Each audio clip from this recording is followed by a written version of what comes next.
We're talking about attitudes that develop magnetism. In this lesson 2, I want to talk about willingness. Willingness is one of the most important traits. Most people wait for things to make them willing. They say that, well, I will certainly be willing when I find something that I like. But the truth is that willingness is an attitude that you can develop independent of whatever you're doing outwardly. And willingness, as I was saying in the first course on this subject, will is the switch, you might say, that power that draws energy into the body, that directs energy outward toward your activities, that helps you to accomplish and to achieve the success that you're envisioning for yourself. Will, as I said last time in the first course, the greater the will, the greater the flow of energy.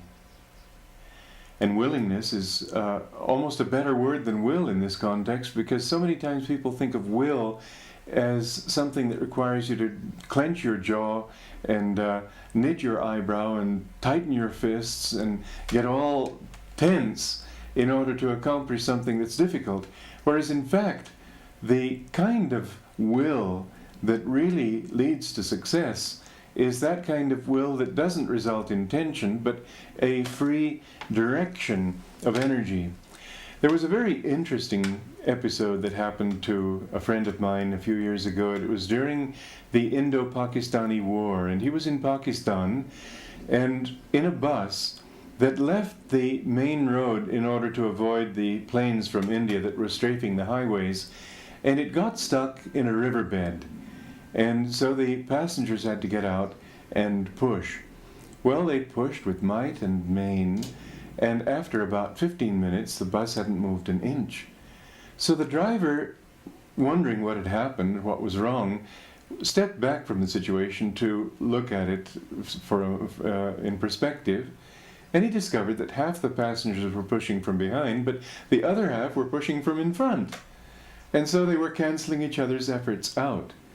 A lot of the things that we do, even with a lot of willpower, amounts to that sort of, it's like pushing on two sides of a door, wondering why with all that effort the door doesn't move. You're getting exhausted and nothing happens. So we will with tension. If we will with tension, what we accomplish is we work against ourselves. Magnetism develops when there's a flow of energy. As I said, when electricity flows through a line, the stronger the flow of the electricity, the greater the electromagnetic field that is developed.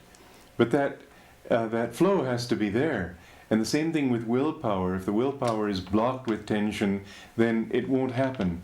So when we talk of willingness, then we instinctively, immediately understand that we're not talking of fighting against ourselves. We're not talking of doing something that we hate doing, but we're going to do it anyway. We're talking of liking doing it. So willingness is actually that aspect of willpower which will help us to develop the kind of magnetism that is necessary to effective leadership. Learn to be willing in what you do. Willingness or unwillingness, both are essentially just habits. They're states of mind. They're attitudes that you get used to. When somebody says something to you, makes a proposal, what is your first reaction? Do you say, well, gee, I don't know? Or do you say, all right, let's think how we can do it? The common sense attitude often paralyzes will, because it says, well, we've tried that before, others have tried it, it didn't work.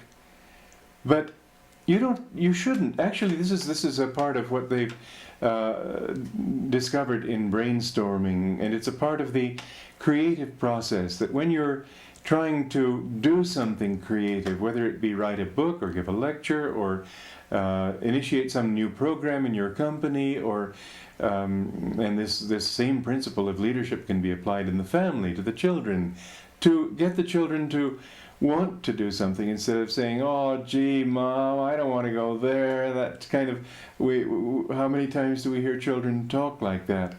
In order to develop that kind of willingness, what you need to do first of all is not allow the critical faculty to come into play right away. There's time for the critical faculty, yes, but first of all, there has to be the thought, okay, let's see if we can. In the Second World War, I believe it was the Marines who used to say, if a thing is difficult, we'll do it immediately. If it's impossible, it'll take a little longer. That kind of attitude, that we can do anything if we really want to, this is a very positive aspect of the American temperament particularly, and something we can work with. The attitude that, first of all, let's see what can be done to make it happen, and then try to shoot it down. But don't shoot it down when it's just a little baby trying to learn how to walk. The time to criticize a creative venture is after you've gotten well going with it, either with your ideas about it or whatever. Once the creative flow is happening. I remember a group of us a few years ago sitting around a table talking about a complex that we wanted to develop, a building complex. And we had the best time of our lives. We were talking about all kinds of absolutely fantastic ideas. Not one of them was practical. Not one of them would ever be brought to fruition, because they wouldn't really work within the context of what we were trying to do. But we still, all of us, remember the creative joy that we felt in the actual discussion.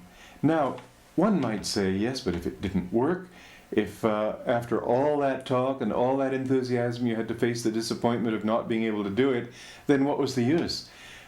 But you see, when you talk about something eagerly, even if that doesn't work, you've set into motion a flow of energy and consciousness of ideas that then will apply to a new context that may work, or the third context that will work if the second one doesn't work either. Whereas if immediately when somebody proposes an idea, you hear all these voices saying, oh no, that's not practical, that won't work, you get discouraged. And the next time you're a little bit less confident to even offer your ideas. Or if you're just working with yourself, the same thing is true. I remember a book that I had to write once, and I only had a week to get it out, and I just thought, well, that's impossible. I couldn't possibly do it. Yet, in discussing it with other people, we saw many reasons why it would be helpful to finish it in that week, because we had things coming up for which that book would be very useful. And so I left it as saying, well, it would have been nice, but no, I can't. So I had that negative thought to begin with, and it's true, that could have paralyzed me, but fortunately it didn't. The next morning I thought, well, wait a minute, maybe I can at least try. And so, realizing I had so little time, I put aside every thought of how difficult it was, and it was difficult. Every thought that, well, nobody could write a decent book in such a short time, and why just waste that time unnecessarily? Put aside all blocking, paralyzing thoughts, and just poured myself. I remember the energy I put into it, just pouring myself into that writing on the computer without even stopping to criticize and edit the way I'd normally do as I go along, but just let it come out. And I had to redo the first 2 or 3 chapters, but after that I hardly had to redo anything. Among other problems, I was working with my computer, and it just happened that on the 3rd day somebody switched off the electricity by mistake, and I lost a whole program of a whole hours of work. In this period of time when I had so little, I was so discouraged that I just couldn't do anything more the next day, until the next day. But then the next day, again, I thought, well, no, I want to, I must. And so with willingness, I poured myself into it again and redid that.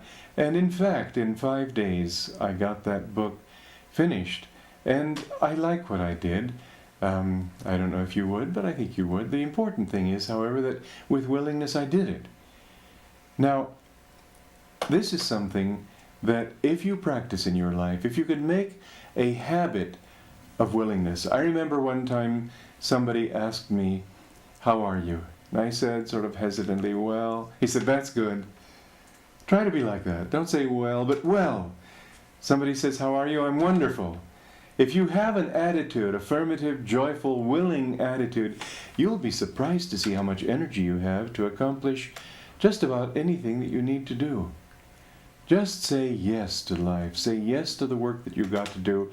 And the more difficult it is, the more of a challenge it is. So think in terms of challenge, not of difficulty. Think in terms of opportunity rather than obstacles. Think in terms of the good that you'll be able to do rather than the work involved in doing that good.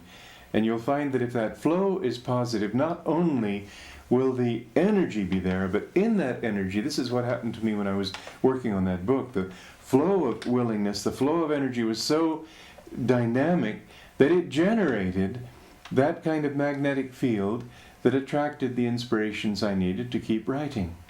Try it, you'll see that it works.